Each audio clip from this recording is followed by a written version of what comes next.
కేటీఆర్ జగనో కాదు, మా నాన్నే నాకు పోటీ. తాను టీడీపీ జాతీయ ప్రధాన కార్యదర్శి అయ్యి 2 ఏళ్లయిందని, ఇప్పుడు ఎమ్మెల్సీని చేశారని, రేపు మంత్రిని చేస్తున్నారంటే కొంచెం కంగారుగా ఉందని నారా లోకేష్ అన్నారు. ఒక న్యూస్ ఛానల్ కి ఇచ్చిన ఇంటర్వ్యూలో ఆయన మాట్లాడుతూ, పార్టీ జాతీయ ప్రధాన కార్యదర్శి బాధ్యతను సమర్థంగా నిర్వర్తించడానికి 2 ఏళ్లుగా కింద మీద పడుతున్నాను. నిన్న ఎమ్మెల్సీని, నేడు మంత్రిని చేస్తున్నారు. కొత్త బాధ్యతలకు న్యాయం చేయాలంటే మరింత శ్రమని, కాలాన్ని వెచ్చించాలి. ముఖ్యంగా సమన్వయం చేసుకోవాలి, కుటుంబాన్ని బ్యాలెన్స్ చేసుకోవాలన్నారు.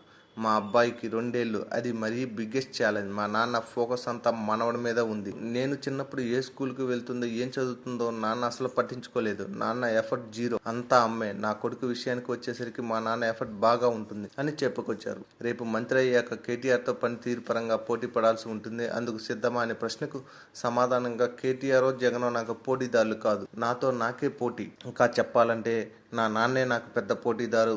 ఆదర్శం, ఆయనంత మంచి పేరు తెచ్చుకోవాలి ఉంది. దానికోసం రోజుకి 15 గంటలు పనిచేస్తున్నాను. తెలంగాణలో పార్టీని వదిలేశారన్న విమర్శపై ఏమంటారు? అక్కడ టీడీపీకి ఛాన్స్ ఉందన్న ప్రశ్నకు సమాధానంగా, 100% ఉంది. తెలంగాణలో మాకు పార్టీ కార్యకర్తల బలం కీలకం. ఇంత ఎదురు దెబ్బలోనూ జీహెచ్ఎంసీ ఎన్నికల్లో టీఆర్జేసీకు 15 లక్షల ఓట్లు వస్తే టీడీపీ 8 లక్షల ఓట్లు తెచ్చుకుని ఓట్ల పరంగా 2వ స్థానంలో నిలిచింది. తెలంగాణ విషయంలో నాన్న చాలా పట్టింపుతో ఉన్నారు. ఏపీ వ్యవహారాలపైనే కేంద్రీకరించి పనిచేయాలని, తెలంగాణ విషయం తనకు వదిలేయాలని నాకు చెప్పారు. నేను ఇప్పుడు ప్రభుత్వంలోకి వస్తే అటువైపు ఎక్కువగా దృష్టి పెట్టడానికి నాన్నకు వీలు కలుగుతుందన్నారు. For more videos, please subscribe our channel.